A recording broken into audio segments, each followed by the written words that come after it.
मग काय मी उतरणं इतके ट्रेन सुरू झाली मी उतरणं इतके ट्रेन सुरू झाली आणि पोलिसांनी मला पकडले. पकडले? हो. का? त्यांना वाटलं की मी कैद्यांचा साथीदार आहे आणि त्यांना सोडवून देण्याकरिता आला. बाप रे. अरे पण तू खरं काय ते सांगायचं असतं ना. त्यांनी मला प्रश्न विचारणे सुरू केले पण मी काही बोललो बोलला नाही. अरे न बोलायला असं काय झालं होतं तुला?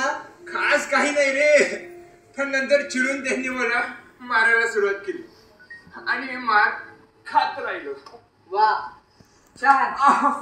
Sorry sorry sorry. या तुझा तो शूरपणा तो कुठला? शेवटी ते मला मारून मारून थकले रे आणि मला त्यांनी सांगोला स्टेशनवर उतरवून दिले. सुखदेव, हे सगळं प्रकरण तू स्वतःहून ओढवून घेतलायस असं नाही का वाटत तुला? आणि तुला एवढी मार खायची बुद्धी दिली कोणी? आणि यातून तू काय सिद्ध केलीस? सावकाश. सुखदेव,